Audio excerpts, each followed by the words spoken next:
इस वीडियो को लाइक करें, हमारे चैनल को सब्सक्राइब कर बेल आइकन जरूर प्रेस करें हमारी न्यू वीडियो सबसे। आज लॉकडाउन के चलते हुए हम शिक्षक कार्य को और अधिक बेहतर बनाने के लिए आज की इस ऑनलाइन क्लास में कक्षा 6 की पाठ्य पुस्तक सुनहरी धूप में प्रथम पाठ प्रभाती के विषय में हम अध्ययन करेंगे। प्रभाती शब्द का अर्थ क्या होता है और प्रभाती शब्द के कवि कौन हैं, ये किस विधा के अंतर्गत आता है, और हम इसमें जानेंगे कि इस पाठ की कवि का परिचय और पाठ का संक्षिप्त सार लेखन हम इसमें पढ़ेंगे और कुछ अभ्यास पत्रों को हम इस वीडियो के अंतर्गत देखेंगे। तो आइए देखते हैं हम प्रथम पाठ। प्रथम पाठ है प्रभाती। प्रभाती शब्द का जो अर्थ है, प्रथम पाठ क्या है? प्रभाती। पाठ का नाम पूछ लिया जाए कि पाठ का नाम क्या है? प्रथम पाठ का नाम है प्रभाती। तो प्रभाती शब्द का जो अर्थ होता है ये होता है कि प्रातः काल के समय गाया जाने वाला गीत, एक गीत। प्रातः काल के समय गाया जाने वाला एक गीत क्या कहलाता है? प्रभाती कहलाता है। जैसे कि हम मॉर्निंग में देखते हैं कई प्रभात फेरी लगाते रहते हैं, तो सुबह के समय जो लोग गांव में देखा होगा, शहरों में भी देखा होगा कि ढोल मंजीरे ले लेते हैं और सुबह गीत गाते हुए चारों तरफ भ्रमण करते रहते हैं और उसको ही हम क्या करते हैं? प्रभाती करते हैं। तो अगला होगा समय में प्रभाती शब्द का अर्थ क्या होगा? प्रातः काल के समय गाया जाने वाला एक गीत, ये क्या कहलाएगा? प्रभाती कहलाएगा। प्रभाती शब्द की जो विधा है वो कौन सी है? एक कविता है। क्या है? कविता। आपसे पूछा जाए कि प्रभाती शब्द किस विधा के अंतर्गत आता है, तो ये कविता या फिर संस्मरण, नाटक, कहानी, इनमें से कौन सी विधा है? तो ये कविता है। और कविता क्या होती है? कविता का शाब्दिक अर्थ है, कविता का शाब्दिक अर्थ है काव्यात्मक रचना, काव्यात्मक रचना या कवि की कृति जो छंदों की श्रृंखलाओं में विधिवत बांधी जाती है, उसे ही हम क्या कहते हैं? कविता कहते हैं। तो कविता का शाब्दिक अर्थ होगा कलात्मक रचना, काव्यात्मक रचना या कवि की कृति जो छंदों की श्रृंखलाओं में विधिवत बांधी जाती है, उसे ही हम कविता कहते हैं। इस कविता की, प्रभाती कविता के जो रचयिता हैं, कवि हैं, वो हैं रघुवीर सहाय।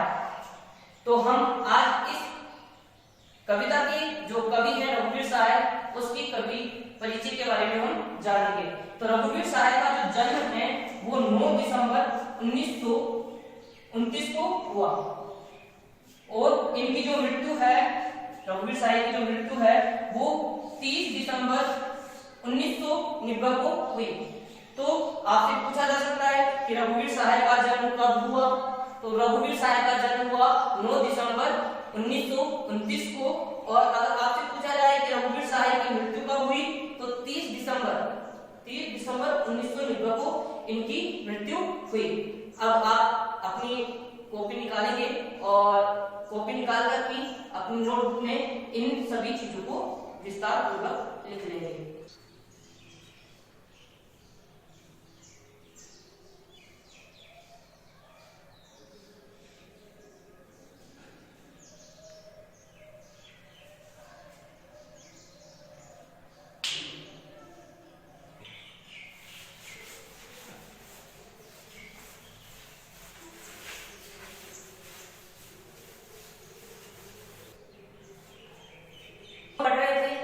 कवि परिचय में आपने पढ़ा रघुवीर सहाय का जन्म 9 दिसंबर 1929 को हुआ था। अब इनका जन्म कहां पर हुआ? तो इनका जो जन्म था, रघुवीर सहाय का जन्म 9 दिसंबर 1929 को लखनऊ में हुआ था। कहां पर हुआ था? लखनऊ में। लखनऊ कौन सी जगह है? लखनऊ उत्तर प्रदेश के अंतर्गत आता है। कौन सी जगह है? लखनऊ उत्तर प्रदेश। कौन सी जगह है? उत्तर प्रदेश में। तो लखनऊ की उत्तर प्रदेश में इनका जन्म हुआ। इनका रघुवीर सहाय का। तो पूछा जा सकता है रघुवीर सहाय का जन्म 9 दिसंबर 1929 को कहां पर हुआ? तो लखनऊ में। कहां पर हुआ? लखनऊ में। लखनऊ उत्तर प्रदेश के अंतर्गत आता है। अब देखते हैं हम इसकी रघुवीर सहाय की शिक्षा, यानी उन्होंने अपनी पढ़ाई कहां पर की और उसको हम यहाँ पर देखेंगे। तो रघुवीर सहाय ने अपनी शिक्षा शिक्षा, इनकी जो संपूर्ण शिक्षा है वो लखनऊ में ही पूरी हुई। इनकी संपूर्ण शिक्षा कहां पर हुई? लखनऊ में हुई। इन्होंने 1951 में लखनऊ विश्वविद्यालय, कौन से विश्वविद्यालय में? लखनऊ विश्वविद्यालय से किसमें? अंग्रेजी साहित्य में एमए किया था। यानी इन्होंने 1951 में लखनऊ विश्वविद्यालय से ही क्या किया था? अंग्रेजी साहित्य में एमए किया था। और साहित्य सृजन 1946 से प्रारंभ किया गया। साहित्य सृजन का मतलब होता है कि इन्होंने जो कविताएं हैं, जो रचनाएं हैं, वो लिखना प्रारंभ कर दिया था। 1946 से प्रारंभ किया था इन्होंने लिखना। अब देखेंगे हम इनके संपादन कार्य कि इन्होंने कौन कौन से संपादन कार्य किए। इनके जो उल्लेखनीय जो कार्य हैं वो हम पढ़ेंगे। तो रघुवीर सहाय ने प्रतीक पत्रिका में सहायक संपादन का कार्य इन्होंने किया। प्रतीक नाम की पत्रिका है, उस पत्रिका में इन्होंने सहायक संपादन किया। और आकाशवाणी के समाचार विभाग में कार्यरत रहे। यानी इनके जो संपादन कार्य हैं वो है प्रतीक पत्रिका में सहायक संपादन और आकाशवाणी के समाचार विभाग में कार्यरत ये रहे। बाकी जो संपादन कार्य हैं इनको नोट डाउन करने के बाद बताइए, जब तक आप लोग लिख लें।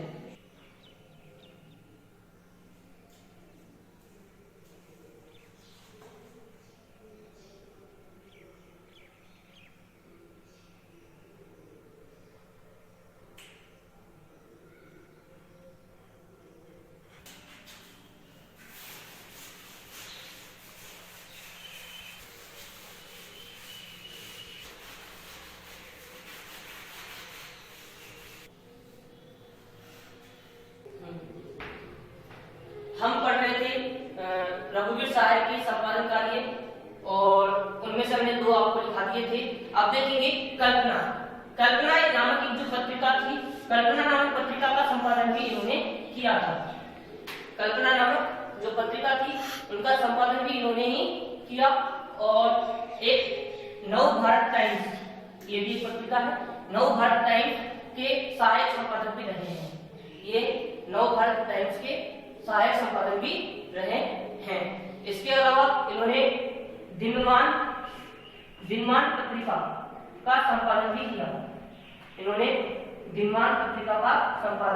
किया। तो इनके जो कार्य थे ये इनमें सर्वश्रेष्ठ रहे हैं। इन्होंने कल्पना पत्रिका का संपादन किया, इन्होंने नव भारत टाइम्स के सहायक संपादक रहे और दिनमान पत्रिका के लिए संपादक रहे हैं। अब देखेंगे इनकी काव्य संग्रह, इनकी रचनाएं क्या क्या हैं। तो देखेंगे इन्होंने प्रचुर गद्य और पद्य लिखे हैं। इन्होंने प्रचुर मात्रा में बहुत अधिक गद्य और पद्य लिखे हैं। रघुवीर सहायक दूसरा सप्तक की कवियों में आते हैं। रघुवीर सहाय जो है वो किस कवि के अंतर्गत आते हैं? दूसरा सप्तक के कवियों में आते हैं। सप्तक जैसे ये प्रत्येक कवियों के द्वारा लिखा गया होता है। चतुर्थ सप्तक, द्वितीय सप्तक, तृतीय सप्तक, इस तरह से ये सप्तक लिखे गए हैं। तो ये कौन से सप्तक के अंतर्गत आते हैं? दूसरे सप्तक के अंतर्गत माने जाते हैं। इनके काव्य संग्रह मतलब इन्होंने जो कविताएं लिखी हैं उनमें प्रमुख कविताएं, इन्होंने वैसे बहुत सारी कविताएं लिखी हैं, जिनमें से कुछ प्रमुख कविताओं को मैंने यहाँ पर लिखा है। जिनमें से पहली कविता है चिड़ियों पर धूप में। इसके बाद में इन्होंने दूसरी कविता लिखी आत्महत्या के विरुद्ध। तीसरी कविता इन्होंने लिखी कुछ पत्ते कुछ चिट्टियां। चौथी कविता इन्होंने लिखी हंसो हंसो जल्दी हंसो।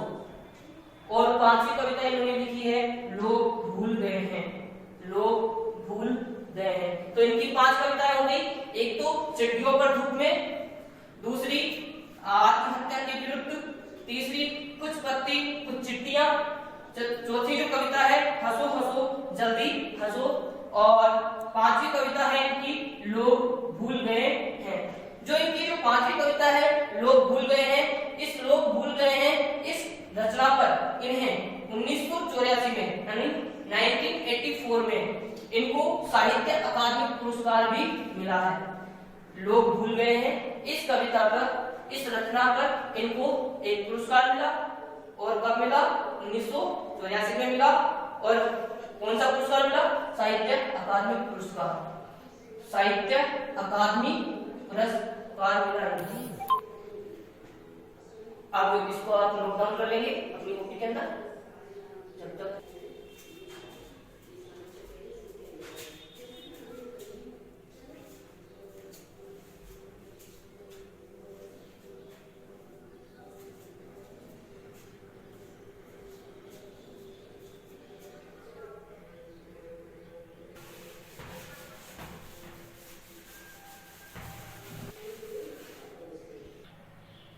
हमने पढ़ा था प्रभाती कविता के अंदर रघुवीर सहाय की जो कवि थे उनका हम परिचय पढ़ रहे थे। उसमें हमने पढ़ा कि उनका जन्म, उनकी मृत्यु और उनकी शिक्षाएं, उनका संपादन कार्य हमने वहां तक पढ़ लिया था।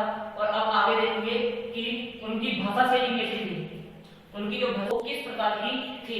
उनकी जो भाषा शैली थी वो किस प्रकार की थी कि इन्होंने अपने काव्य में इन्होंने अपने काव्य में खड़ी बोली का प्रयोग तथा व्यंग्यात्मक, कौन सी? व्यंग्यात्मक। इन्होंने अपने काव्य में खड़ी बोली का प्रयोग तथा व्यंग्यात्मक भाषा का प्रयोग किया है। तो इन्होंने कौन कौन सी भाषा का प्रयोग किया? एक तो खड़ी भाषा का प्रयोग किया तथा व्यंग्यात्मक भाषा का इन्होंने अपनी काव्य शब्द में प्रयोग किया है। इनकी कवि की जो विशेषता है, इस कवि की क्या विशेषता है? यानी रघुवीर सहाय की जो कवि, जो इन्होंने अपनी कविता लिखी है और ये जो कवि हैं, इनकी क्या क्या विशेषताएं हैं कि इनकी जो गणना है, इनकी गणना हिंदी के विलक्षण कवियों और साहित्यकारों में होती है।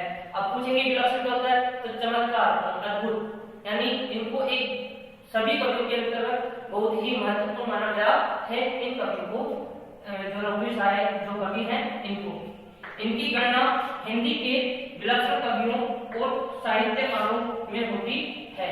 ये एक प्रभावशाली कवि होने के साथ साथ एक कथाकार, निबंध लेखक और आलोचक भी थे।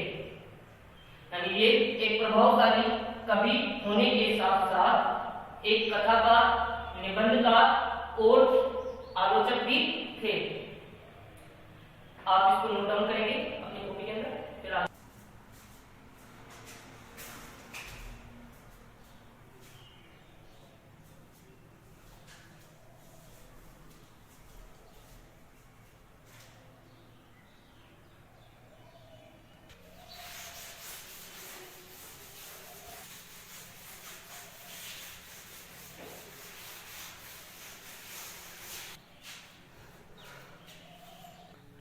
हम प्रभाती कविता के कवि का परिचय हमने पढ़ा। अब पढ़ते हैं हम आगे की ओर चलते हैं। कविता जो प्रभाती जो कविता है उसका सार, यानी इम्पोर्टेंट जो बातें हैं वो क्या क्या कही गई है वो हम आज पढ़ेंगे कि प्रभाती कविता में क्या कहा गया है, क्या बताया गया है।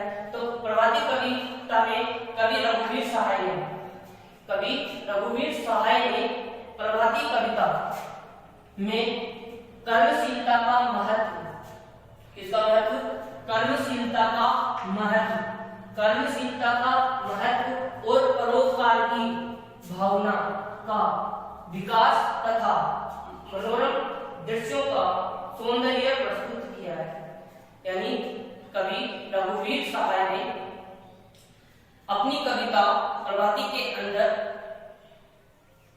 कर्मशीलता का महत्व, परोपकार की भावना का विकास तथा मनोरम दृश्यों का सौंदर्य प्रस्तुत किया है। 3 चीजों का, ठीक है? कौन कौन सी? एक तो कर्मशीलता का महत्व, परोपकार की भावना का विकास तथा मनोरम दृश्यों का सौंदर्य इसमें प्रस्तुत किया गया है। आगे देखेंगे। इस कविता में कवि रात्रि बीत जाने पर, रात्रि बीत जाने पर नवजीवन, नवजीवन, नवजीवन के प्रभात का, नवजीवन के प्रभात का वर्णन किया है। प्रभात में आपको पता ही है सुबह का जो वर्णन किया जाता है वो प्रभात के अंतर्गत आता है, प्रातःकाल का जो समय होता है वो प्रभात कहलाता है। तो रात्रि बीत जाने पर नवजीवन के प्रभात का वर्णन किया है। सूर्य उदय होते ही, सूर्य उदय होते ही, सूर्योदय होते ही चांद और तारे आसमान से विदा लेते हैं। यानी इस कविता में कवि बताते हैं कि जो सूर्य जब उदय होता है, सूर्योदय का संधि विच्छेद करेंगे तो सूर्योदय उदय गुण संधि हो जाएगी। तो सूर्योदय, सूर्योदय होते ही, सूर्योदय होते ही चांद और तारे आसमान से हो जाते हैं, विदा ले लेते हैं। सूर्य की प्रथम किरण, सूर्य की प्रथम किरण धरती पर, धरती पर पुत्रों का माथा सहलाकर, पुत्रों का माथा सहलाकर उन्हें उठा देती है, पुत्रों का माथा सहलाकर उन्हें उठा देती है और अपने कार्यों की ओर जो श्रमजीवी निकल पड़ते हैं। श्रमजीवी किसे कहेंगे? श्रमजीवी, श्रमजीवी का मतलब है मेहनत करने वाले, अपने जीवन में जो मेहनत करते हैं उन्हें हम कहते हैं श्रम। श्रम, श्रम मतलब परिश्रम करने वाले, और जीवी यानी जीवन बिताते हैं, जो मेहनत करके अपना जो जीवन बिताते हैं वो श्रमजीवी कहलाते हैं। तो इसमें देखेंगे वापस से कि सूर्य की प्रथम किरण धरती पर पुत्रों का माथा सहलाकर उन्हें उठा देती है और अपने कार्यों की ओर श्रमजीवी निकल पड़ते हैं। आप इतना नोट डाउन कर लेंगे कॉपी के अंदर जैसा।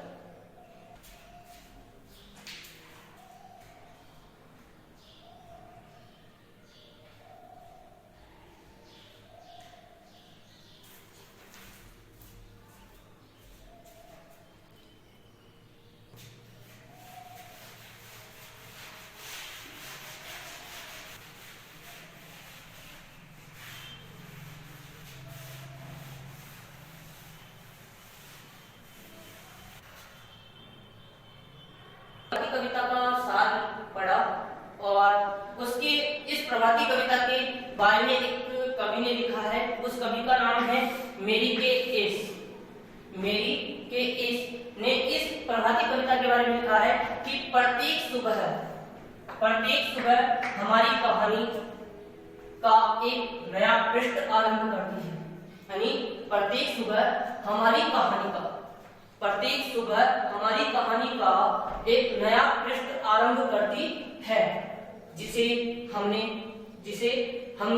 अपने प्रयास से, जिसे हमने अपने प्रयास से श्रेष्ठ बनाना होता है, जिसे हमने अपने प्रयास से श्रेष्ठ बनाना होता है। तो ये किसने दी है परिभाषा? एक मेरी के इसने ये परिभाषा दी है कि प्रत्येक सुबह हमारी कहानी का एक नया पृष्ठ आरंभ करती है, जिसे हमने अपने प्रयास से श्रेष्ठ बनाना होता है। जल्दी करें।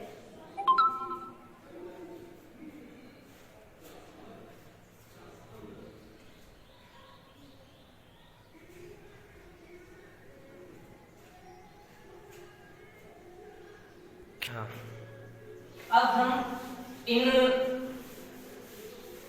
कितना हमने जाना, कितना हमने सीखा और इनसे संबंधित जो बनने वाले जो प्रश्न हैं उनका हम विस्तार पूर्वक यहाँ पर आपको बताएंगे कि इससे आपने कितना सीखा और आपको कितना याद रहा। तो उससे संबंधित बनने वाले जितना पढ़ा है उससे संबंधित जो प्रश्न बने हैं उनको हम आपके सामने अभ्यास प्रश्नों के रूप में यहाँ लिख रहे हैं। प्रभाती कविता से संबंधित कुछ प्रश्नों अभ्यास प्रश्नों का हम यहाँ पर दोहरान करेंगे। देखिए फर्स्ट प्रश्न है, प्रभाती शब्द का अर्थ क्या है? प्रभाती शब्द का अर्थ क्या है? तो प्रभाती शब्द का अर्थ है कि प्रातः काल के समय, उत्तर लिखेंगे इसका, प्रातः काल के समय, प्रातः काल के समय जाने वाला एक गीत। तो सभी को याद हुआ हो कि प्रभाती शब्द का अर्थ क्या होगा कि प्रातः काल के समय गाया जाने वाला एक गीत प्रभाती कहलाता है। अब मैंने बताया कि प्रभाती कविता, दूसरा प्रश्न है कि प्रभाती कविता किस विधा के अंतर्गत आती है। तो आपको बताया गया था कि किस विधा के अंतर्गत आती है, तो ये आती है कविता विधा के अंतर्गत। कौन सी विधा के अंतर्गत आती है? कविता विधा के अंतर्गत। प्रभाती कविता किस विधा के अंतर्गत आती है? तो ये कविता विधा के अंतर्गत आती है। अगला प्रश्न है थर्ड, प्रभाती कविता के कवि कौन है? तो प्रभाती कविता के कवि कौन है? इस उत्तर लिखेंगे। प्रभाती कविता के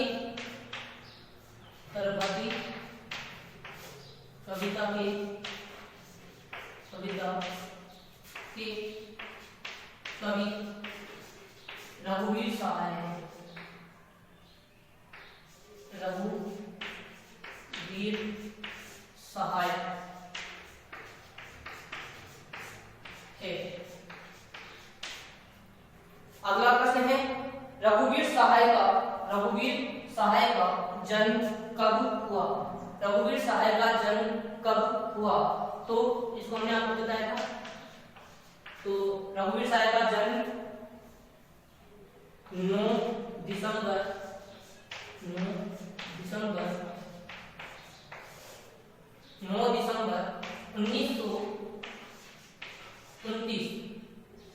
1929 को हुआ। रघुवीर सहाय का जन्म कब हुआ? रघुवीर सहाय का जन्म 9 दिसंबर 1929 को हुआ।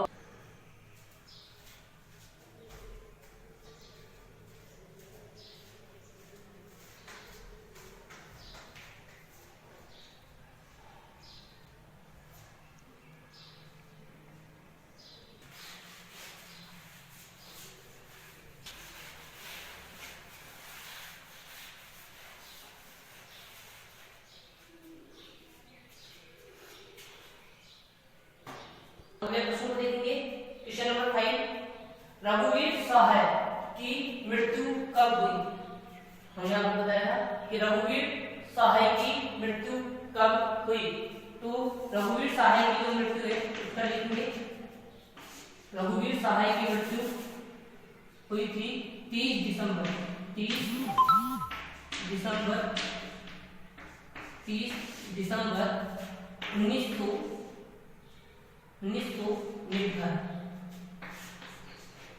में हुई।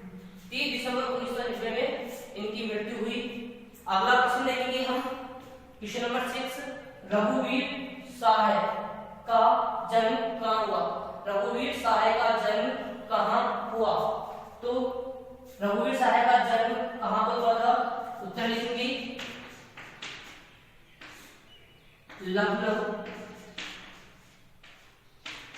लखनऊ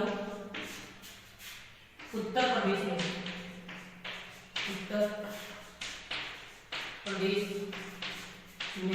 इनका जन्म हुआ। तो प्रश्न था कि रघुवीर सहाय का जन्म कहाँ हुआ? तो रघुवीर सहाय का जन्म लखनऊ उत्तर प्रदेश में हुआ। अगला प्रश्न देखेंगे। क्वेश्चन नंबर 7, रघुवीर सहाय ने किस विषय से एमए किया? किस विषय से एमए किया? रघुवीर सहाय ने किस विषय से एमए किया था? तो रघुवीर सहाय ने उत्तर लिखिए अंग्रेजी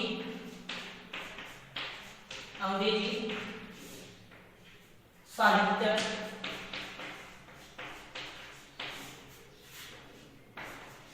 से। तो प्रश्न था कि रघुवीर सहाय ने किस विषय से एमए किया? अंग्रेजी साहित्य से। तो इन प्रश्नों को आप अपने नोटबुक में लिख लेंगे। सभी जल्दी से लिखें।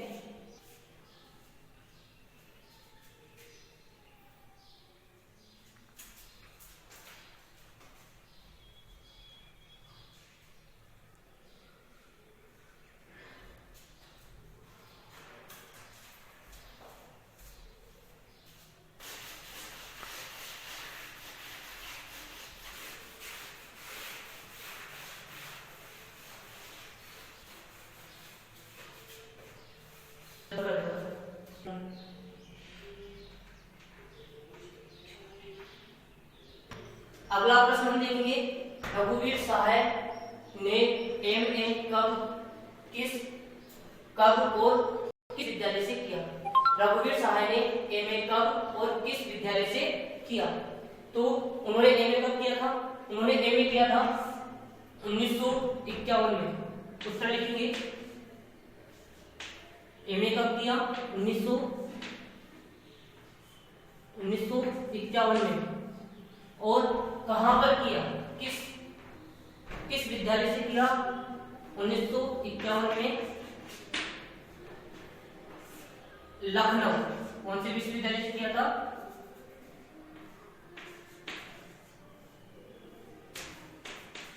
लखनऊ विश्वविद्यालय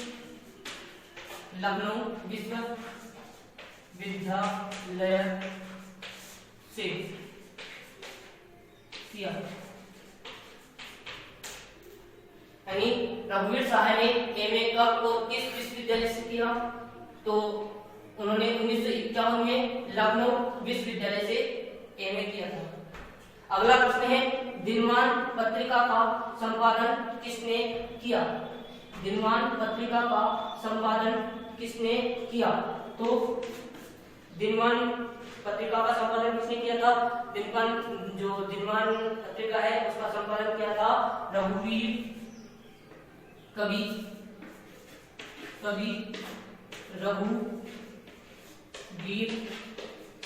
सहाय। अगला प्रश्न देखेंगे कि 10।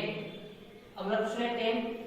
प्रत्येक सुबह हमारी कहानी का एक नया पृष्ठ आरंभ करती है। प्रत्येक सुबह हमारी कहानी का एक नया पृष्ठ आरंभ करती है, जिसे हमने अपने प्रयास से श्रेष्ठ बनाना होता है। जिसे हमने अपने प्रयास से श्रेष्ठ बनाना होता है।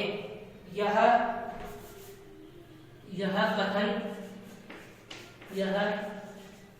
कथन किसका है? यह कथन किसका है? तो किस कवि ने ये कथन दिया है? तो ये दिया है मेरी के एस ने। इसका उत्तर हो जाएगा, हम लिखेंगे, इसका उत्तर लिखेंगे, उत्तर मेरी के एस ने। ये कथन किसने दिया है कि प्रत्येक सुबह हमारी कहानी का एक नया पृष्ठ आरंभ करती है, जिसे हमें अपने प्रयास से श्रेष्ठ बनाना होता है। यह कथन किसका है? यह कथन किसका है?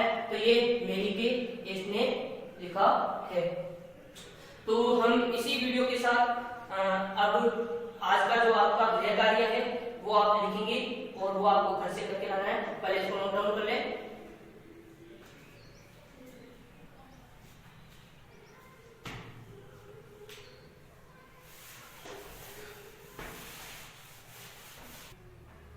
गृह कार्य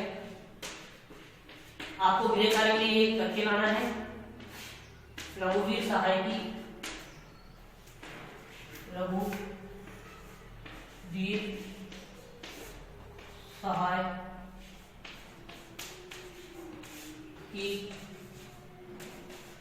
प्रमुख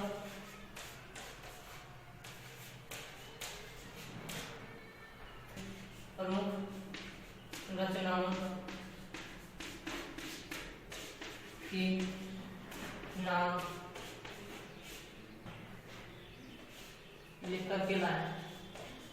लिख करके लाए। लिख करके लाए। अब अगली नेक्स्ट वीडियो में इस कविता का सस्वर वाचन मेरे साथ आप करेंगे और उस कविता का अर्थ और कठिन शब्दों को हम उसमें जानेंगे, उसकी व्याख्या को हम सीखेंगे और अभ्यास प्रश्नों का भी हम उसमें वर्णन करेंगे। ओके, धन्यवाद। नमस्कार छात्रों, आज की ऑनलाइन क्लास में आपका स्वागत है। और हमने पहले इस चैप्टर का प्रभाती का अर्थ जाना, कवि परिचय जाना, कवि के शिक्षाएं कविता का सार हमने पढ़ा। आज हम पढ़ेंगे, जो आपने वीडियो देखी है उसमें आपने मेरे साथ उस कविता का सस्वर वाचन भी किया होगा। अब हम देखेंगे उस कविता में आने वाले कठिन शब्दार्थों को। जो उसमें कठिन शब्दार्थ आए उनको हम देखेंगे। सबसे पहला शब्दार्थ है प्रभात। प्रभात का अर्थ होता है प्रातःकाल। और दूसरा शब्दार्थ है चंदा। चंदा का अर्थ होता है चंद्रमा। तीसरा शब्द है जग, और जग का अर्थ होगा संसार। चौथा है दीर्घरात, और दीर्घरात का अर्थ होगा लंबी रात। दीर्घरात का अर्थ होगा लंबी रात। पांचवा है पथ। पथ शब्द का अर्थ होगा मार्ग। पथ शब्द का अर्थ क्या होगा? मार्ग। छठा शब्द है स्वप्न लोक। स्वप्न लोक मतलब सपनों की दुनिया। सपनों की दुनिया, उसे हम कहते हैं स्वप्न लोक। सातवां है अविकल। सातवां कौन सा है? अविकल। और अविकल का अर्थ होता है जो व्याकुल न हो, अर्थात जो बेचैन न हो, उसे ही हम क्या कहते हैं? अविकल कहते हैं। इसके बाद में आता है अशोक। अशोक का मतलब होता है जिसे किसी प्रकार का दुख न हो। जिसे किसी प्रकार का दुख न हो उसे हम क्या कहेंगे? अशोक कहेंगे। शोक, शोक मतलब होता है दुख। और अ लगने पर अ उपसर्ग लग गया, और अ उपसर्ग लगने के कारण इसमें क्या हो गया? यानी दुखों से रहित। आप ये भी कह सकते हो दुख से रहित। आगे देखेंगे, नौवां है पल। पल मतलब समय। पल किसे कहेंगे हम? समय को कहेंगे। अगला आता है गतिवान। गतिवान शब्द का अर्थ होगा चलायमान, जो हमेशा चलता रहता है, कभी रुकता नहीं है, उसे कहते हैं चलायमान। क्षणभंगुरता, क्षण भर में नष्ट होने वाला। ज्योतिर्मय, ज्योतिर्मय का अर्थ होगा प्रकाशमय। उन्मिलित, उन्मिलित शब्द का अर्थ होगा पूरी तरह खिला हुआ। पूरी तरह खिला हुआ या पूरी तरह से विकसित। श्रमजीवी, श्रमजीवी का अर्थ होगा मेहनत करके, मेहनत करके जीविका कमाने वाला। मेहनत करके जीविका कमाने वाला वो कहलाता है श्रमजीवी। हमने इस पाठ के प्रभाती की कविता जो है उसके कठिन शब्दों को हमने देखा। अब हम इसी कविता के, प्रभाती कविता की सप्रसंग व्याख्या अब पढ़ेंगे अगले नेक्स्ट वीडियो में।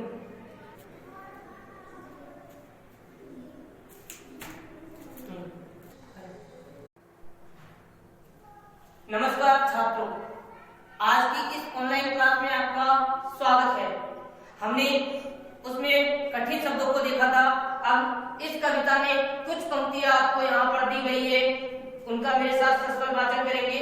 जैसे आया प्रभात, चंदा जब से कर चुका बार, गिन गिन जिनको थी कटी किसी दीर्घ रात, अनगिनत किरणों की भीड़ भाड़ से भूल गए पथ और खो गए वे तारे। ये आपको एक कविता दे रखी है और इस कविता की कुछ लाइनें मैंने यहाँ पर लिखी हैं, और इनमें सबसे पहले हम जानेंगे कि सप्रसंग व्याख्या हमको इसकी करनी होती है। तो प्रसंग और संदर्भ, पहले नंबर पे आता है प्रसंग, दूसरे नंबर पे आता है संदर्भ, और तीसरे नंबर पे आती है व्याख्या। तो तीन चीजों को आप ध्यान में रखेंगे। सबसे पहले कौन सी चीज? प्रसंग, और दूसरे नंबर पे आती है संदर्भ, और तीसरे नंबर पे आता है व्याख्या, और चौथे नंबर पे व्याख्या को करते समय विशेष बिंदु।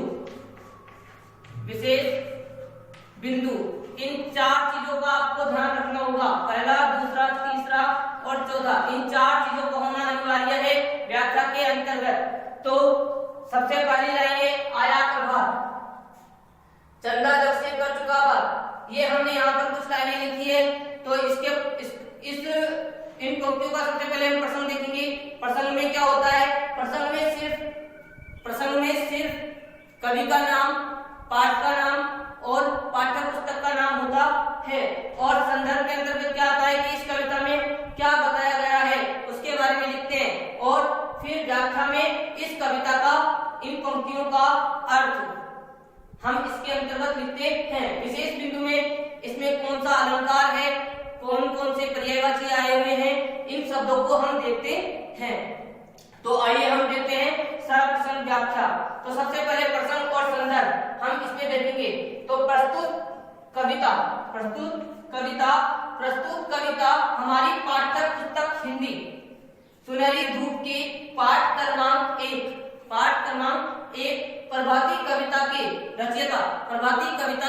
रचयिता रघुवीर साय द्वारा उद्धृत हुई है।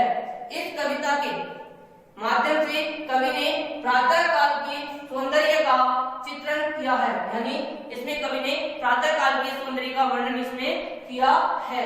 और दूसरी बात कि ये किस कविता से ली गई है? ये प्रभाती कविता से ली गई है। बुक का नाम क्या है? सुनहरी धूप, और कवि का नाम क्या है? रघुवीर सहाय। तो ये हमने इस प्रसंग में पढ़ा।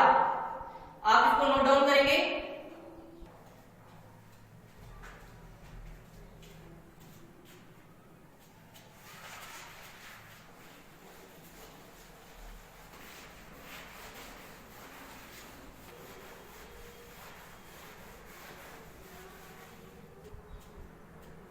नमस्कार छात्रों, आज की इस ऑनलाइन क्लास में आपका स्वागत है। हमने पढ़ा इसका प्रसंग। ये यहाँ पर कुछ लाइनें आपको दे रखी है। आया प्रभात, ये कुछ पंक्तियां हमने पहले देखी थी। जो पंक्तियां यहाँ पर लिखी हुई है आया प्रभात, तो आया प्रभात हम इन चारों लाइनों की यहाँ पर व्याख्या करने जा रहे हैं। ध्यान से देखेंगे। आया प्रभात मतलब प्रातः काल आ चुका है, अर्थात कवि इसमें कहते हैं, कवि रघुवीर सहाय ने प्रभात की सौंदर्य का वर्णन व मानव जीवन के कार्यकलाप का वर्णन करते हुए लिखता है कि जैसे ही प्रातः काल का समय हुआ, जैसे ही आया प्रभात मतलब जैसे ही प्रातः काल का समय हुआ, तो रात्रि के समय में आसमान पर जो चंद्रमा था वह अस्त हो चुका था। तो ऐसा लग रहा था चंद्रमा जैसे कर चुका था, अर्थात ऐसा लग रहा था जैसे मानो चंद्रमा वह संपूर्ण रात्रि में संसार से बात करते हुए विदा ले रहा हो। मानो ऐसा लग रहा था जैसे रात्रि के समय चंद्रमा संपूर्ण संसार से बातें करते हुए विदा ले रहा हो। उसी रात्रि में मानव जो उस चांद तारों से युक्त आसमान के नीचे उनको गिन कर अपनी लंबी रात बिताते हैं तथा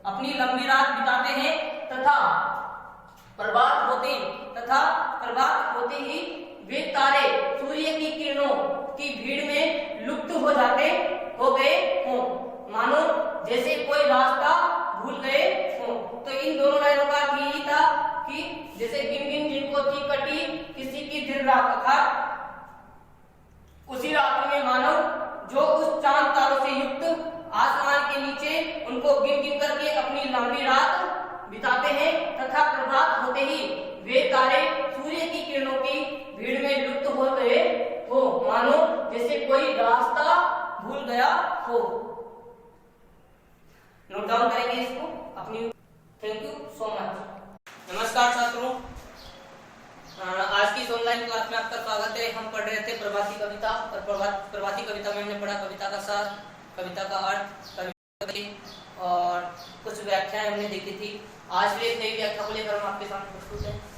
इसका सस्वाचन मेरे साथ करेंगे और इसकी व्याख्या फिर हम देखेंगे। अब स्वप्न लोक के वे अविकल शीतल अशोक पल। अब स्वप्न लोक के वे अविकल शीतल अशोक पल जो अब तक थे फेल कर रहे रो, गतिमान समय की तेज चाल, अपने जीवन की क्षण भंगुरता से हारे, जागे जन जन, ज्योतिर्मय हो दिन का क्षण क्षण, ओ स्वप्न प्रिय उन्मिलित कर दे आलिंगन, इस गर्म सुबह तपती दोपहर में निकल पड़े श्रमजीवी धरती के प्यारे। अब इस कविता में आए हुए कठिन शब्दों को हम देखेंगे। स्वप्नलोक मतलब होता है सपनों की दुनिया। अविकल का मतलब होता है बेचैन होना, बेचैन न होना। अशोक का मतलब होता है दुख से रहित। अशोक का मतलब क्या होता है? दुखों से रहित। पल का अर्थ होता है समय। पल का अर्थ क्या होता है? समय। इधर देखेंगे गतिमान शब्द का अर्थ होता है चलायमान, जो हमेशा चलता रहता है, उसे गतिमान कहते हैं। क्षणभंगुरता का अर्थ होता है क्षण में नष्ट होने वाला, उसे कहते हैं क्षणभंगुरता। ज्योतिर्मय यानी प्रकाशमय। ज्योतिर्मय का अर्थ होता है प्रकाशमय। श्रमजीवी कहते हैं परिश्रम करके या मेहनत करके अपनी जीविका का यापन करता है, उसे हम श्रमजीवी कहते हैं। हम इसकी व्याख्या को लिखेंगे, अपनी नोटबुक में लिख लें और या फिर इसका स्क्रीनशॉट ले लें।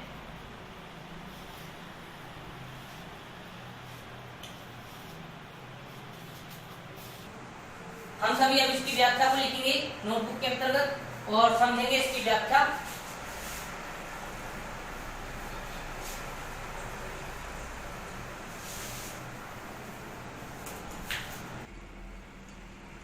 हमने कुछ लाइनें भी पढ़ी और उसकी व्याख्या देखने से पहले हम इसके प्रसंग की चर्चा करते हैं। तो प्रसंग हम आपको पहले जो व्याख्या पढ़ाई थी उसके अंदर हम बता चुके हैं। अब इन पंक्तियों की हम कुछ व्याख्याएं देखेंगे और मैंने यहाँ लिखी है, आप अपनी नोटबुक में भी लिखेंगे।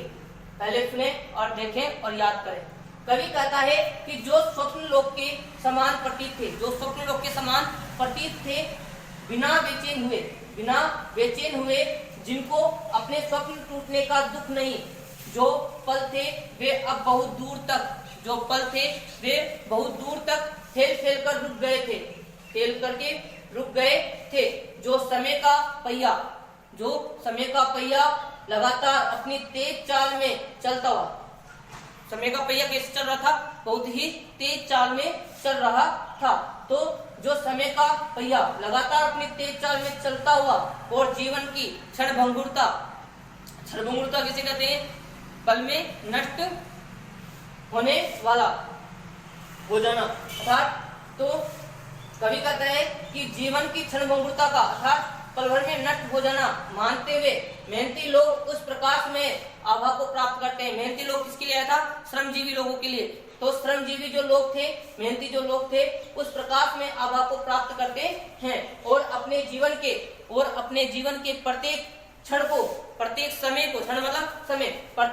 को तथा अपने सपनों को पूरा करने के लिए सूर्य की किरणों का आलिंगन करते हैं। सूर्य की किरणों का क्या करते हैं? आलिंगन करते हैं। प्रातः काल में, दोपहर में व सायंकाल तक श्रम करते हुए अपना जीवन बड़ी प्रसन्नता से व्यतीत करते हैं।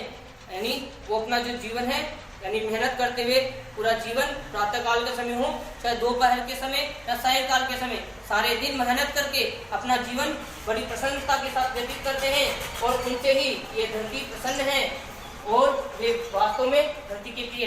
इसलिए ये धरती के प्रिय किसको कहा गया है? धरती का जो प्यारा है वो किसको कहा गया है? इस श्रमजीवी व्यक्ति को कहा गया है, जो मेहनत करके अपना कार्य करता रहता है। हम अगले नेक्स्ट वीडियो में पढ़ेंगे, इनसे संबंधित कुछ अभ्यास प्रश्नों को लेंगे और आप जब तक इस कविता को नोट डाउन कर लेंगे अपनी कॉपी के अंदर। Thank you so much. आज की इस ऑनलाइन क्लास में आपका स्वागत है। प्रभाती कविता हमने पढ़ी और प्रभाती कविता में आपने अर्थ, कवि परिचय और सप्रश्न व्याख्या हमने पढ़ चुके हैं। आज इस पाठ में आए हुए सभी अभ्यास प्रश्नों को हम यहाँ पर पढ़ेंगे, जिनमें से सबसे पहले जो प्रश्न है वो है मौखिक प्रश्न। मौखिक प्रश्नों का हम अध्ययन करेंगे और याद भी करेंगे और साथ के साथ अगर नोटबुक में आप इन्हें लिख लेंगे। देखिए तो फर्स्ट क्वेश्चन है, इस कविता के कवि का नाम बताइए। इस कविता के कवि का नाम बताइए। तो इस कविता के कवि कौन थे? इस कविता के जो कवि थे वो थे, उत्तर लिखेंगे, इस कविता के कवि हैं रघुवीर सहाय। रघुवीर सहाय। इस कविता के कवि जो हैं वो हैं रघुवीर सहाय। अगला प्रश्न है सेकंड कि किनको गिनकर लंबी रात काटी जाती है। कवि ने बताया था कवि किनको गिनकर के अपनी लंबी रात काट रहा था, तो तारों को गिनकर। किनको गिनकर? तारों को। तो उत्तर में रहेगा तारों को गिनकर, तारों को गिनकर, तारों को गिनकर लंबी रात काटी जाती है।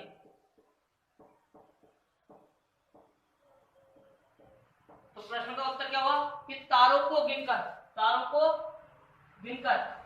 गिनकर लंबी रात काटी जाती है। दो प्रश्न याद हो गए होंगे। फर्स्ट क्वेश्चन, इस कविता की कवि का नाम बताइए। रघुवीर सहाय। कौन है? रघुवीर सहाय। दूसरा प्रश्न है कि किनको गिनकर लंबी रात काटी जाती है। तारों को गिनकर लंबी रात काटी जाती है। अगला प्रश्न है कवि ने स्वप्नों के पलों को कैसा बताया है। कवि ने सपनों के पलों को कैसा बताया है। उत्तर देखेंगे इसका और याद भी करेंगे और लिखेंगे। कवि ने स्वप्नलोक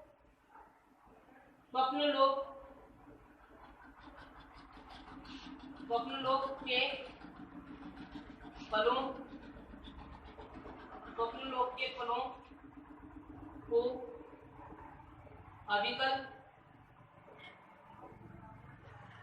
अविकल शीतल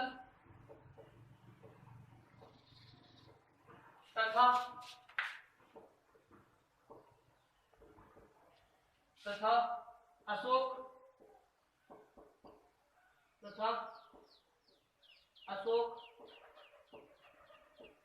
फल के समान बताया है।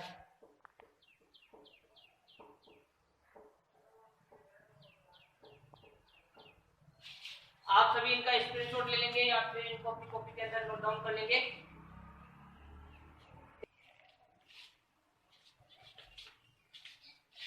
अगला प्रश्न देखेंगे क्वेश्चन नंबर 4। धरती का प्यारा किसे कहा गया है। धरती का प्यारा किसे कहा गया है।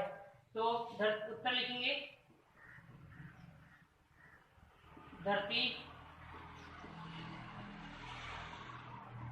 का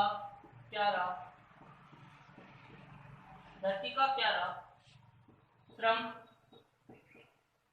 जीवी व्यक्ति को कहा गया है।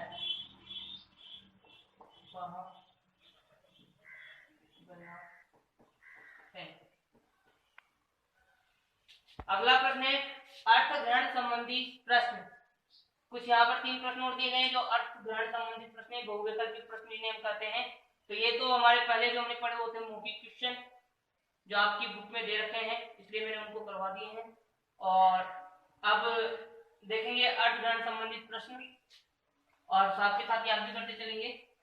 रात को जब से किसने बात की। रात को जब से किसने बात की थी। तो रात को जब से चंदा ने बात की थी। किसने बात की थी? चंदा ने। उत्तर आ जाएगा चंदा का अर्थ होता है चंद्रमा। चंदा का अर्थ होता है चंद्रमा। तो रात को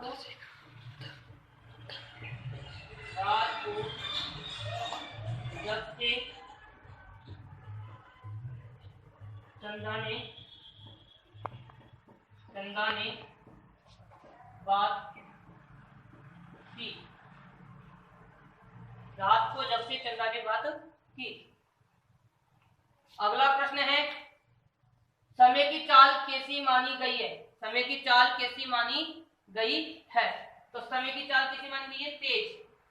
उत्तर में रहेगा समय की चाल तेज मानी गई है। कैसी मानी गई है? तेज मानी गई है। तो समय की चाल कैसी मानी गई है? तेज। उत्तर क्या रहेगा? तेज। इसमें क्या आया था? चंदा। अगला है दिन का क्षण क्षण कैसा हो। दिन का क्षण क्षण कैसा हो, तो उत्तर में लिखेंगे दिन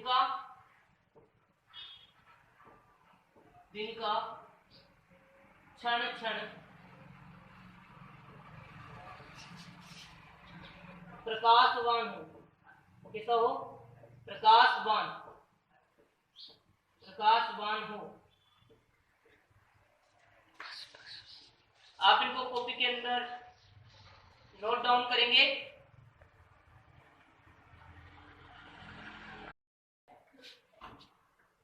हमने इससे पहले वाली वीडियो में पढ़ा मौखिक प्रश्नों को तथा अर्थ संबंधित प्रश्नों को हमने उसमें लिया, और आज हम पढ़ेंगे इस वीडियो में लिखित प्रश्नों को यहाँ पर बताया गया है और साथ के साथ उनके उत्तर भी यहाँ पर लिखे गए हैं। आप ध्यानपूर्वक लिखेंगे और पढ़ेंगे। तो सबसे पहला प्रश्न है कि किरणों की भीड़ में कौन खो गया। किरणों की भीड़ में कौन खो गया। तो किरणों की भीड़ में कौन खो गया था, तो किरणों, उत्तर लिखेंगे किरणों की भीड़ में, किरणों की भीड़ में, किरणों की भीड़ में तारे खो गए थे। तारे खो गए।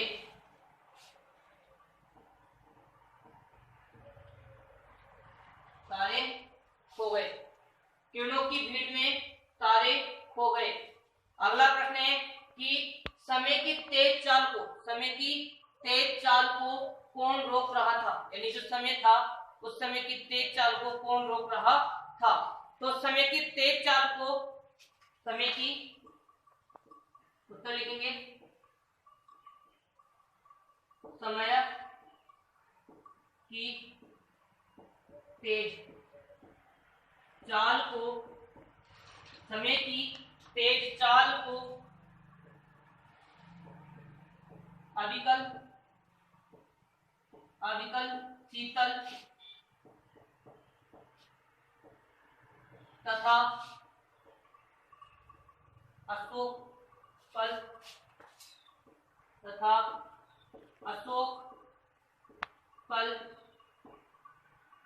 फेल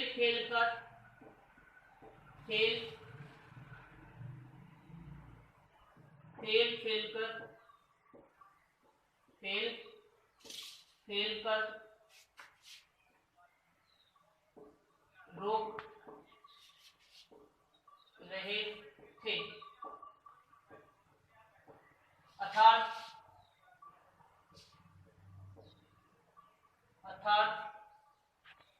समय की तेज चाल को सर्दी रोक रही थी। अर्थात समय की तेज चाल को सर्दी रोक रही थी। तो आपने इन दो प्रश्नों को ध्यान से पढ़ा होगा और समझा होगा। एक बार तो देखेंगे वापिस। किरणों की भीड़ में कौन खो गया, तो किरणों की भीड़ में तारे खो गए। किरणों की भीड़ में कौन खो गया, किरणों की भीड़ में तारे खो गए। किरणों की भीड़ में तारे खो गए। समय की तेज चाल को कौन रोक रहा था, समय की तेज चाल को कौन रोक रहा था। तो समय की तेज चाल को अविकल शीतल तथा अशोक के पल, अविकल शीतल तथा अशोक के पल फेल कर रोक रहे थे। फेल कर रोक रहे थे। और समय की तेज चाल, अर्थात समय की तेज चाल को सर्दी रोक रही थी। यानी रात की जो सर्दी थी वो उसे रोक रही थी। आप इनको नोट डाउन करें।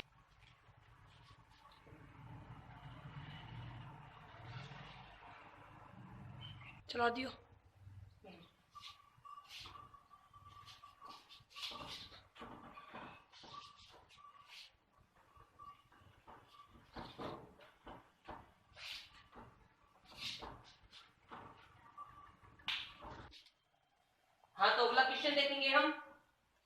तपती दोपहर में कौन काम करने निकल पड़ा।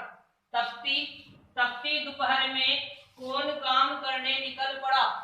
तो तपती दोपहर में कौन काम करने निकल पड़ा था, तो उत्तर लिखेंगे कि तपती दोपहर में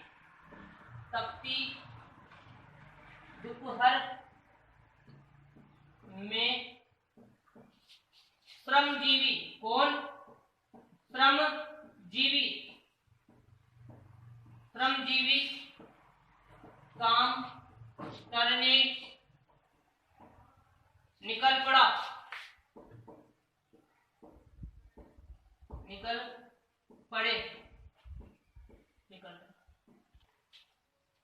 क्वेश्चन नंबर 4 देखेंगे। कवि ने लोगों के दिन के लिए क्या कामना की है। कवि ने लोगों के लिए दिन के लिए क्या कामना की है, तो उत्तर लिखेंगे। उत्तर है कवि ने लोगों के लिए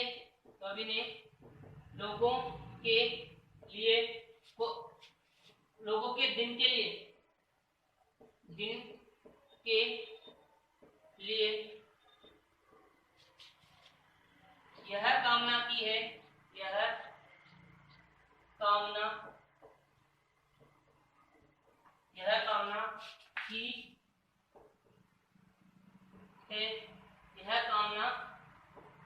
कामना की है।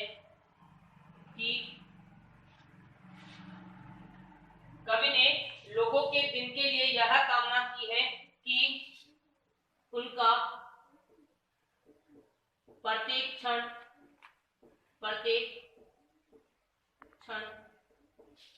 प्रकाशमय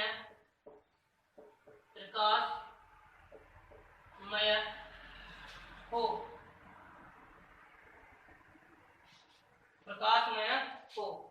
कवि ने लोगों के दिन के लिए यह कामना की है कि उनका प्रत्येक क्षण प्रकाशमय हो, क्योंकि वह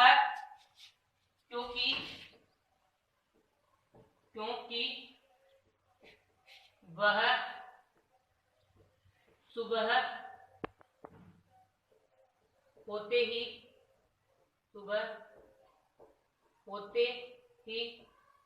तपती दोपहर में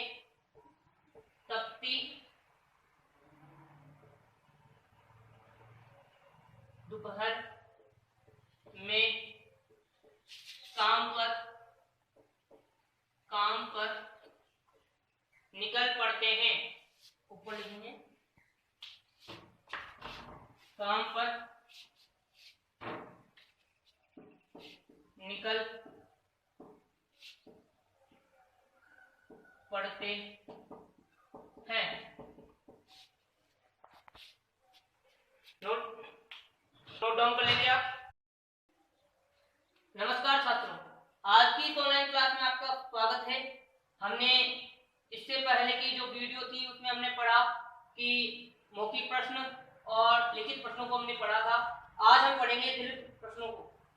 दीर्घ मतलब लॉन्ग क्वेश्चन होंगे थोड़े, और इनके उत्तर भी बड़े होंगे। हम ध्यान से देखेंगे। समय को गतिवान क्यों कहा गया है। समय को गतिवान क्यों कहा गया है, तो समय को गतिवान इसलिए कहा गया है क्योंकि, उत्तर लिखेंगे, समय को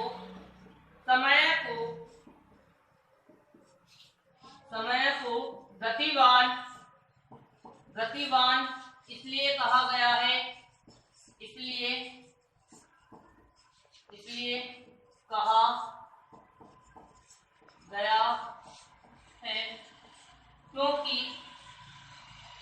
गया है क्योंकि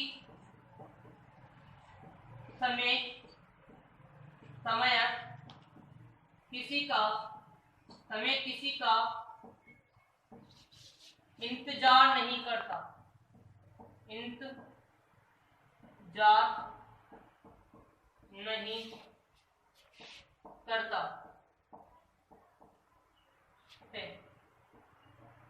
क्योंकि समय समय रूपी पहिया समय रूपी पहिया समय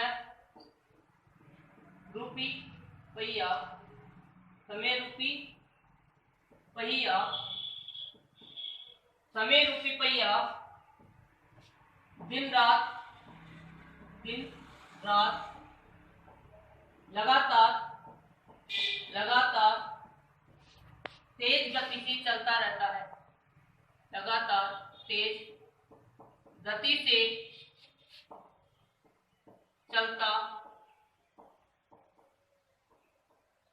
चलता रहता है। तो समझ में आ गया होगा कि समय को गतिवान इसलिए कहा गया है क्योंकि समय किसी का इंतजार नहीं करता, समय किसी का इंतजार नहीं करता है।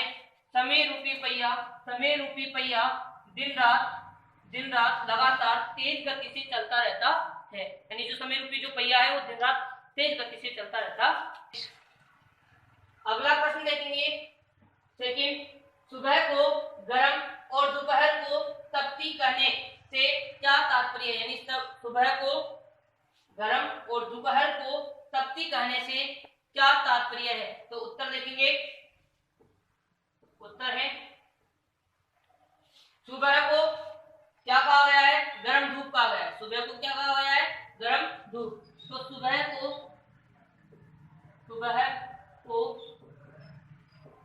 गर्म धूप सुबह को गर्म धूप और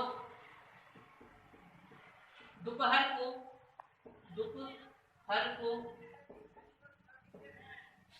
तपती धूप कहा है। तपती धूप कहा गया है। तपती धूप कहा गया है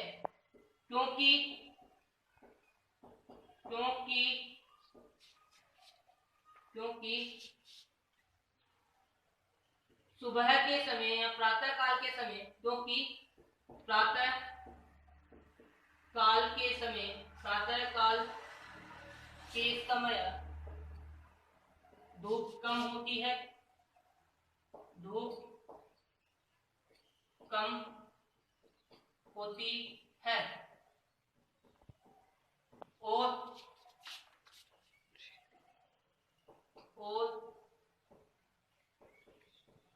और दोपहर के समय या दोपहर के समय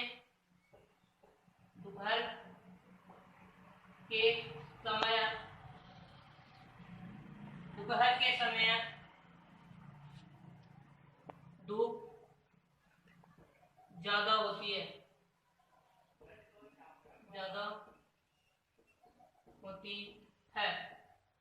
एक बार फिर से देखेंगे कि सुबह को गर्म धूप और दोपहर को तपती धूप कहा गया है क्योंकि प्रातः काल के समय धूप कम होती है और दोपहर के समय धूप ज्यादा होती है।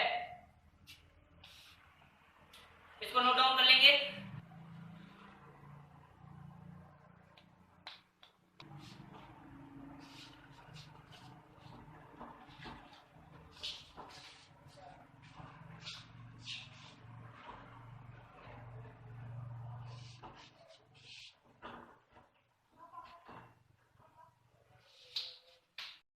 हाँ, तो अगला प्रश्न देखेंगे क्वेश्चन नंबर 3, प्रश्न 3, स्वप्न लोक के पलों को क्षणभंगुर के समान क्यों कहा है?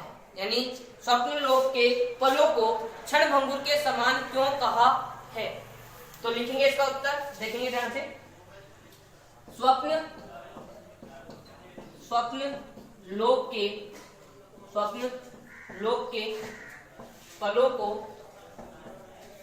के पलों को क्षणभंगुर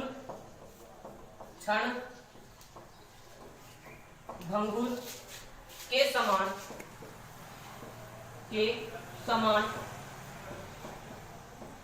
इसलिए कहा है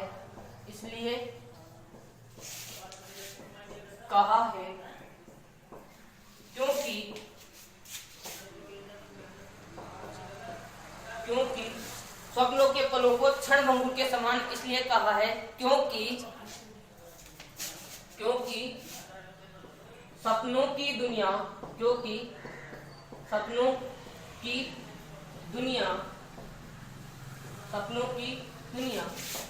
थोड़ी सी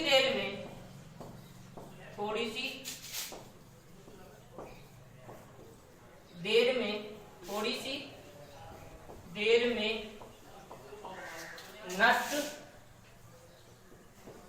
नष्ट हो जाती है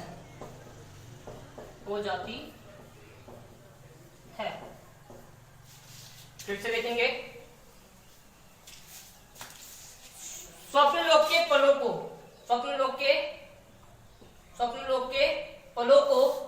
क्षण भंगुर के समान क्यों कहा है? तो स्वप्नलोक मतलब सपनों की दुनिया,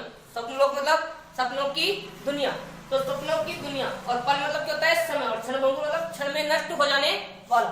तो स्वप्नलोक के पलों को क्षण भंगुर के समान इसलिए कहा है क्योंकि सपनों की दुनिया थोड़ी सी देर में नष्ट हो जाती है। आप इसको अपनी कॉपी में लिख लेंगे, नोट डाउन करेंगे, स्क्रीनशॉट ले लें।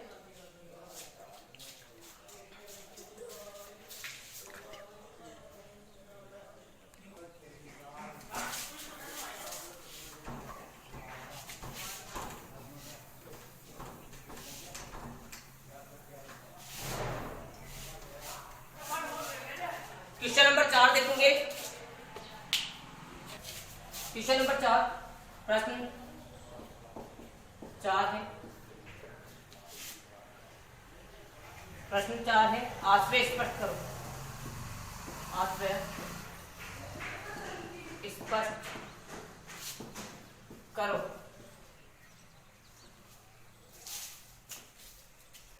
आश्रय स्पष्ट करो। पहला है जागे जन जन, जागे जन जन, जागे जन जन। दूसरा है ज्योतिर्मय, ज्योतिर्मय। दूसरा कौन सा है? ज्योतिर्मय हो क्षण, दिन का क्षण क्षण, ज्योतिर्मय हो दिन का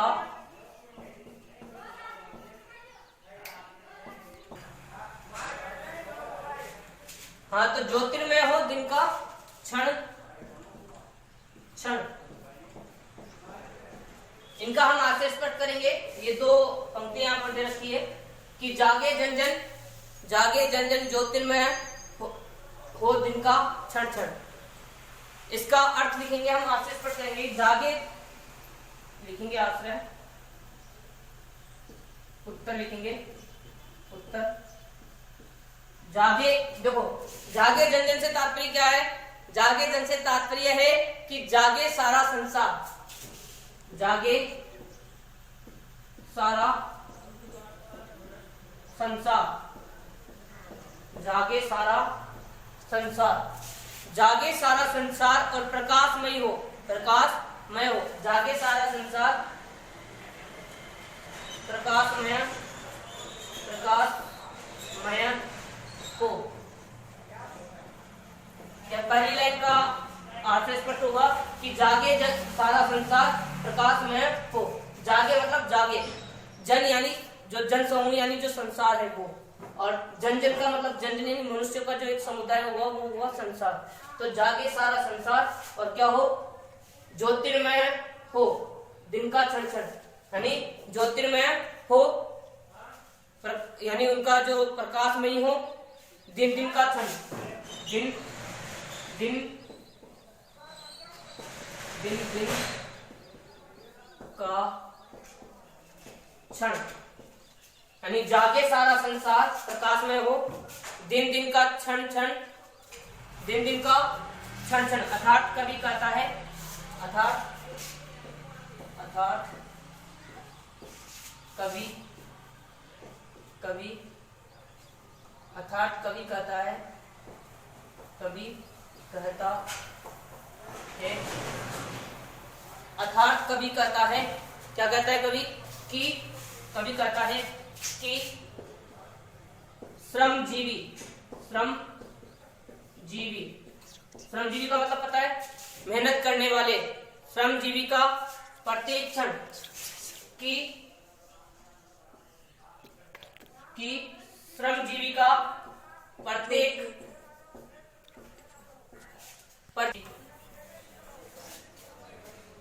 यानी अर्थात कवि कहता है कि श्रमजीवी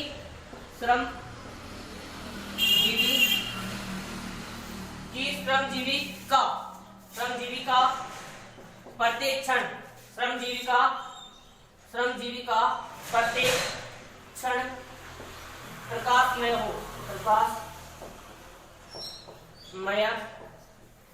हो।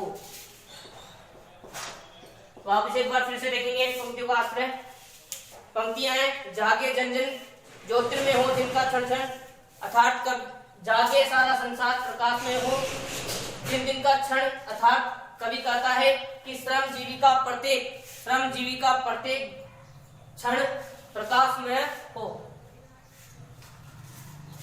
नोट डाउन करेंगे इसको, अपनी कॉपी में लिख लेंगे या स्क्रीनशॉट ले लें जल्दी।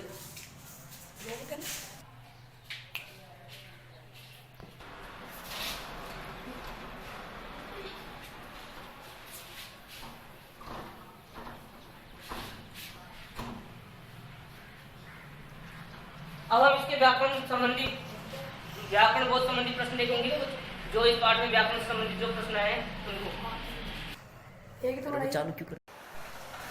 हमने इससे पहले पढ़े दीर्घोत्तरीय प्रश्नोत्तर। अब पाठ में आए हुए कुछ जो व्याकरण से संबंधित कुछ प्रश्न हैं उनका अध्ययन हम करेंगे। व्याकरण बोध के प्रश्नों में सबसे पहले यहाँ पर कुछ विलोम शब्द आपको दे रखे हैं। विलोम शब्द का मतलब आपको पता होगा, विपरीतार्थक शब्द अर्थात एक दूसरे के विपरीत होना, उन्हें ही हम क्या कहते हैं, विलोम शब्द कहते हैं। तो दिए गए शब्दों में से उचित शब्द का चुनाव करते हुए विलोम शब्द लिखिए। यहाँ पर हमने मंजूषा आपको दे रखी है, मंजूषा में कुछ शब्द भरे हुए हैं। सबसे पहले पराया, गर्मी, घट, आकाश, चुस्त, श्याम। तो सुबह का विपरीतार्थक शब्द देखना है, उसे ही हम विलोम कहते हैं। तो सुबह का विलोम यानी उल्टा क्या होगा, श्याम। तो सुबह का हो जाएगा श्याम। शिखर का विलोम शब्द क्या होगा, शिखर मतलब चोटी, शिखर मतलब क्या होता है, चोटी। और गर्त मतलब होता है गड्ढा, तो इसका विलोम होगा गर्त। सर्दी का विलोम होगा यहाँ पर गर्मी, सर्दी गर्मी। अभी कौन सा माहौल चल रहा है, अभी गर्मी का माहौल चल रहा है, तो अभी क्या होगी, गर्मी। तो सर्दी का विलोम गर्मी हो जाएगी। आगे देखो, अपना और इसका विलोम करेंगे तो क्या हो जाएगा, पराया। तो हो जाएगा पराया। सुस्त कहते हैं बड़ा सुस्त आदमी बैठा है यहाँ पर, तो सुस्त का मतलब क्या होगा, विलोम क्या होगा, चुस्त। सुस्त का विलोम क्या होगा, चुस्त। अगला देखेंगे धरती का विलोम शब्द होगा आकाश। बच गया क्या, आकाश। तो धरती का विलोम शब्द होगा आकाश। नोट डाउन करेंगे इसको अपनी कॉपी के अंदर और अगले प्रश्न को फिर हम लिखेंगे।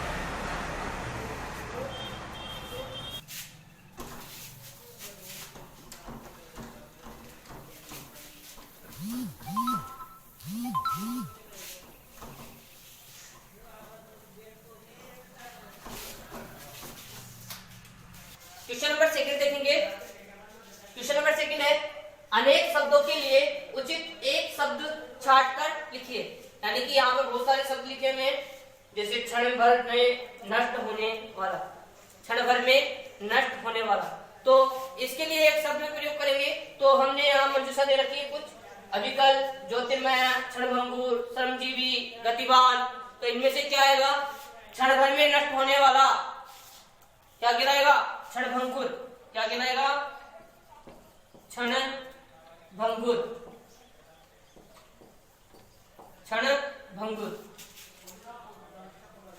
अगला है श्रम करके जीविका कमाने वाला। श्रम करके जीविका कमाने वाला व्यक्ति क्या कहलाएगा?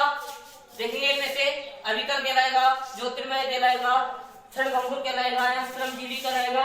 तो क्या कहलाएगा? श्रमजीवी। क्या कहलाएगा? श्रमजीवी। अगला देखेंगे, जो व्याकुल न हो, जो व्याकुल न हो क्या कहलाएगा? जो व्याकुल न हो उसे हम कहेंगे अविकल। क्या कहेंगे? अविकल। अविकल का मतलब नकारात्मक शब्द के लिए प्रयोग हुआ है यहाँ पर, न हो।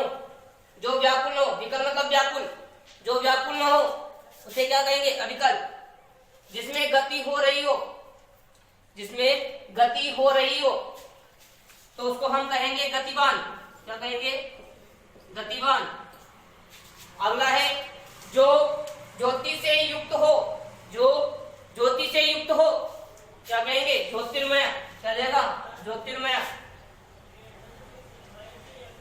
ज्योतिर्मय। ज्योतिर्मय। तो सब इसको नोट डाउन कर लेंगे, वापिस एक बार देख ले। श्रम करके नष्ट होने वाला, श्रमभंगुर, श्रम करके जीविका कमाने वाला, श्रमजीवी, जो व्याकुल न हो, अविकल, जिसमें गति हो रही हो, गतिवान, जो ज्योति से युक्त हो, ज्योतिर्मय। इन सबको नोट डाउन कर लेंगे अपनी कॉपी के अंदर।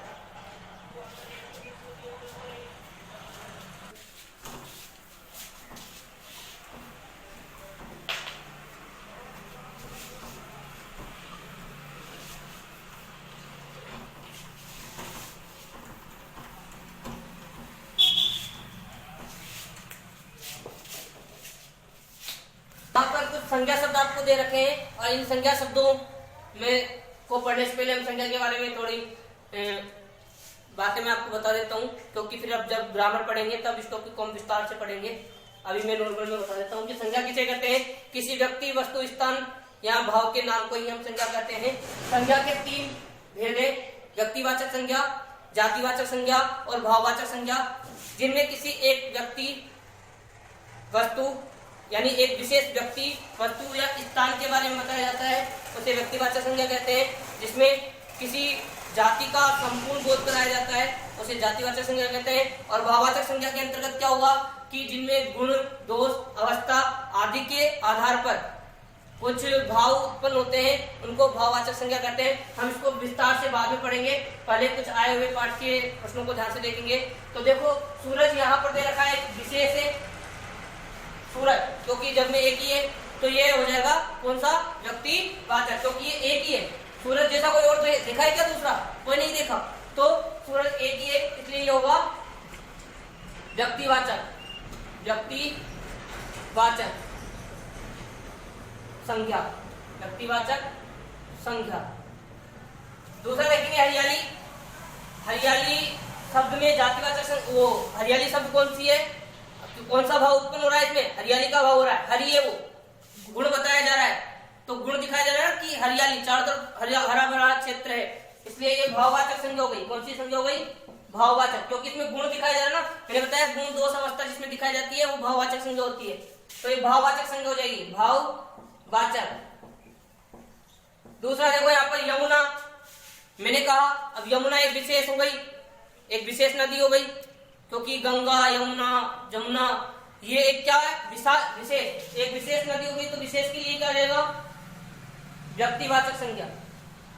व्यक्तिवाचक संज्ञा। भीड़, भीड़ शब्द क्या है?